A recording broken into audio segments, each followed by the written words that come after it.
Dr. Senthil. How are you? Yeah, fine, fine. Yeah. Recently, I read this book on the psychology of medical practice. What inspired you to write this book? It is one of the most amazing books I've read in the recent times. So what was your inspiration? So thank you for the compliments about this book. I wrote this book because it doesn't mean that I knew all the answers, but the same questions which were being asked by doctors kept repeating back again and again. Because over the past 20 years, through Ophthall, I had this opportunity to visit many medical practices. I'll say thousands of practices, Correct. interact with doctors like you, your father, and all. What I understood was, let's say there are two doctors. Both of them have similar clinical skill. Both of them are having similar surgical skill, similar years of experience. But one was extremely successful, the other was even struggling. Same technology also they have. So what I understood was it's not the clinical acumen which makes the difference, but psychology plays a very important role. Very true. Very true. So basically, the challenge starts after you start your private practice. You have read, you have passed your exams, you acquired all the surgical skill, but only when you sit in a busy OP or when you're counseling a patient or when you're operating a patient or when you're dealing with a troublesome patient, you understand that apart from clinical skills, you need a lot more skills which are psychological. For example, understanding the patient mentality, leadership skills, even empathy of the doctor. Lot of things like psychology, not only about the doctor himself, but even patient behavior, how to handle your stuff. There are so many things which are needed apart from the medical practice or whatever you learn in clinical medicine.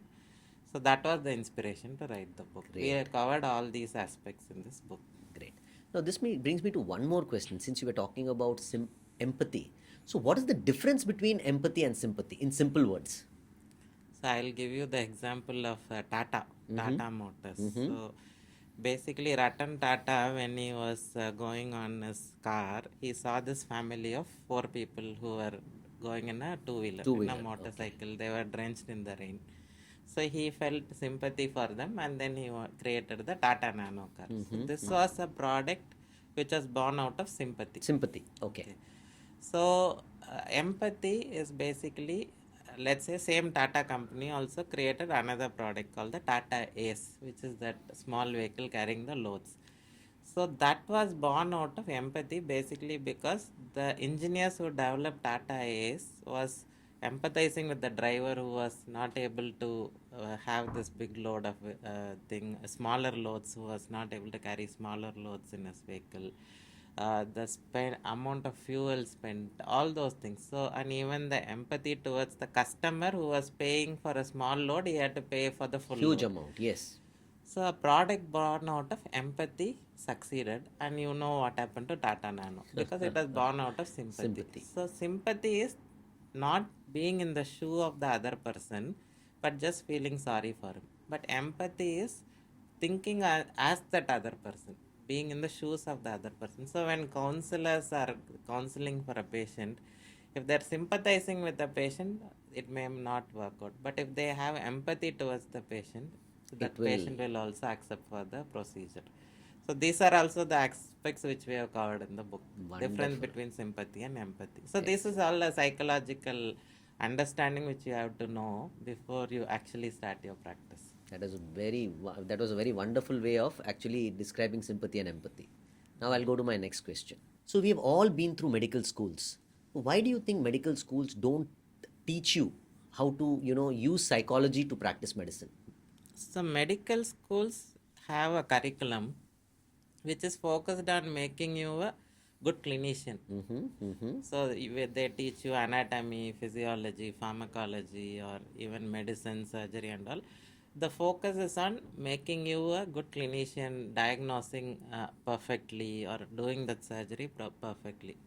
But as I said in my previous question, the real challenge starts after you start the practice. Then you understand that it is not only this clinical skill which is very important, but for example, say you can counsel a patient. Patient will say yes when you are counseling him for a procedure. But after he goes home, he will say, I will think about it. He may not immediately accept. Or the patient's attenders, you explain them everything about, for example, LASIK, but still they are not convinced. Correct. Or even staff, let's say handling staff, some of your staff you feel very confident about them, but some of your staff when they come you are always anxious, you really don't like them. Even physician burnout. So there are so many things which are also psychological, which unfortunately is not in the curriculum of a medical school. Correct. Very You true. cannot put it inside a medical curriculum like anatomy, physiology, pharmacology. And I will not say that medical schools are not wrong in that. But the second curriculum is learnt by your own practical experience. Okay. So over the years, I have understood a lot of things dealing with many doctors and many patients also. And I understood that the second curriculum of the psychology is more important than the Than the first first curriculum, curriculum. which is taught in medical school. Correct. And that is why this book has been written. So I would advise all the medical students, apart from reading the regular medicine books, should read this book also along with their in their MBBS career, so that they can be successful in their practice. I hope so. Let's They will. see. They will. It's a wonderful book I've read, and it's a I really vouch for this book. Dr. Senthil, I've read this entire book. What is the single message you want to give your readers, which they should take out of this book? One message. So after reading this book, the single message which I want our doctors or readers to understand is clinical excellence is essential, but that alone is not Not enough. enough. So that is the single message, because the focus always is on clinical excellence from a doctor's aspect. Have I diagnosed correctly? Have I done advised the correct procedure to the patient? Have I done the surgery properly? But this clinical excellence alone is not enough for a successful practice. So let's say you make a decision for the patient. You decide that okay, this patient should undergo chemotherapy if you are an oncologist, for example. But that decision, is the patient also trusting you on the decision? Is the patient able to understand the decision? Is the patient able to trust you on the decision? And is the patient able to follow that decision? That is very important, because see, whenever a patient in front of a doctor, if he is nodding the head, we understand that the thing that the patient has understood everything. But patient is only agreeing. There is a difference between agreeing and Understanding. so agreement is different, understanding is different. So all these things are important. And how do you actually bridge this gap between the medical diagnosis from a doctor's perspective is very different from a patient's perspective, because whatever you think, patient may not be understanding that. So all these things are important. So only thing doctors I want through this book, what I want to convey is clinical excellence is definitely essential, but that alone is not It's enough. not enough. Wonderful. Very well put. Dr. Sindhil, I have a lot of my friends, who are brilliant in their work, but they still struggle in their private practice. What is your thought on that? So I understand from your question, by meaning technically brilliant doctors, what you mean is somebody who is very good clinically, very good Exactly. surgically, or has got the latest technology and everything. So what patients are seeking is, see, like previous discussion when we are having the discussion, you were talking a lot about 4D phaco or intraocular pressure control and less good fluidics, less energy being delivered into the eye. All these things are technical terms. Very true. But for a patient, all these things doesn't make any sense. But as a doctor, when you are thinking, you think that okay, these are important. You think like a doctor, and you feel that it's patient will also understand this. But as a patient, what is more important for him is when will I recover? Is there a faster recovery? Will I go blind, or because of the surgery, or will there be a chance of infection? So the component of trust becomes more important. So patients are looking for not for the smartest doctor. Patient is looking for a doctor whom they can trust and whom they feel that they are very safe with. So Correct. this is the difference between technically competent doctors and doctors who understand the psychology of the patient. Patient. So the good killer combination is doctor who is technically efficient and doctor who can also understand the psychology. I Psychology think of the patient. your father and you are all example because you understand both the smart skill is also there, but also how the patient will feel, and you have been able to develop the trust. This is the thing I want to convey through the some of the chapters. I have addressed this in one particular chapter in the book, and these are the knowledge which I want to transmit to doctors who are reading this book. So a combination of both is required is your message through this book, Yeah, correct? it is not enough only to be technically competent, but also understand the psychology. Psychology of the patient. Yeah. Wonderful. So I've seen in our practice that a lot of our colleagues get this best doctor award, best doctor award. But why does the patient doesn't choose the best doctor always? See, from the patient's perspective, who is the best doctor? He is not looking at the smartest doctor. So, like, who is a smart doctor? Somebody who has scored high marks in medical college, or who has got these multiple gold medals, or who has attended many international conferences, written hundreds of papers, published hundreds of papers. These are all smart doctors or best doctors, as you put.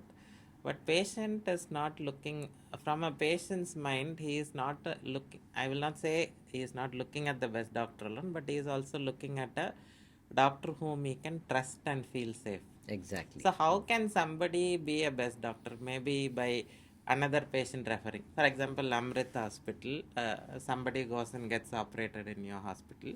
So then there is that person refers to that is being a Word of mouth. good doctor. Second thing is you have good Google reviews or you have good social media presence. More important is maybe how the doctor behaves when the patient comes to him. Is the doctor smiling at him, or does the doctor have empathy, as we have talked in that other question? Has your receptionist spoken well with the patient? So the overall experience That's called the patient journey. journey. So is Okay. the patient journey good in your hospital? So these are all contributing to those psychological understandings of the patient. And so finally, what the patient wants is, I will come back to that question of trust again, because I think the bedrock of medical practice is developing that patient trust. Okay. You can have the best of the equipments, you can have the multi-crore machines, everything, but still, if the patient doesn't trust you and if the patient doesn't feel confident and comfortable with you, he is not going to get treated with you. By you. Very So, patients are, because selecting a doctor is not clinical alone, it's an emotional decision. And getting operated also is not only based on the technology and other things, but it's also, we need to understand that it's going to be an emotional decision. So, that is when again psychology comes into play. Great, great, great. So according to you, I have one more question. According to you, which is the best way of marketing?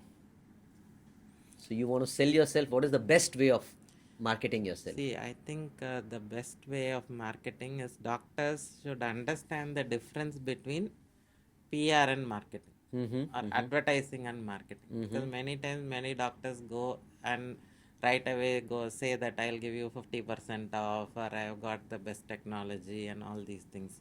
And commonest mistake which doctors make in a marketing is they promote the equipments more than the doctor himself.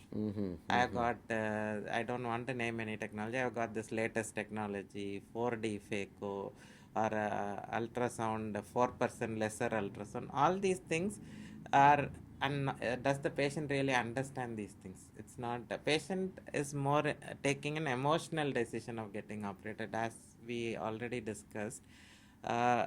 He, for him, it's not the 4D phaco, or it's not the latest laser machine which will work, deliver laser in less than 30 seconds. All these things doesn't really matter to the patient. What is more important to him is, will it be safe? What kind of recovery I'll have, and how many patients will I get back the glass power again? All these common questions is what we have to understand. So coming back to the question in marketing, doctors should understand the difference between PR, public relation, and advertising. Doctor should never advertise, even with the NMC rules and regulations. It's not permitted for a doctor to advertise. And let's say a doctor goes on a media and says, like, you come to me, solicits the patients. He says, like, if you come to me, I'll do 10,000 rupees cheaper and all, psychologically the patient will think that, oh, am I going to get a low quality surgery? Correct. Because Very true. medicine is not like a restaurant giving an offer. So many times we cannot give those offers because we may trigger a negative sense in the patient's mind. Is there something, why is he suddenly giving a discount for this? So is he going to do a lower quality surgery for me? Because medicine cannot be equated directly with another consumer product. So don't advertise on those ways, particularly based on price alone. uh, More what patients need or seek is knowledge sharing. So patient wants to understand what is the, let's say diabetes for example. How many times in a year I should get checked? Get What the are eye all checked. the effects of diabetes in my eye?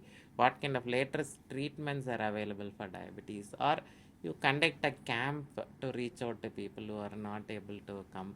So the biggest brands in eye care in India, if you say for example Arvind Eye Hospital or Shankar Nethralaya, these are the biggest brands still. They were not developed by any kind of advertising or marketing. They were developed by word of mouth and all the PR activities which they did, the camps and the trust component which they have developed. So what I would suggest is, it is important to be in social media definitely, but don't try to advertise and don't try to solicit. But that's not ethically also correct as per the government rules. But try to create awareness and create more PR activities. For example, Amrit Hospital, if you have done one surgery which is not done Anywhere regularly, else? Yes. or Yes. say somebody from Bangladesh comes and gets operated, those kind of things the press also likes to write. Or if a celebrity comes to your hospital, all those things are okay. But direct advertisement, patient psychologically also might work in a reverse way for you. So Very that true. that is also that thought process also we have talked about in this book in one of the chapters. Wonderful, wonderful, Yeah. wonderful.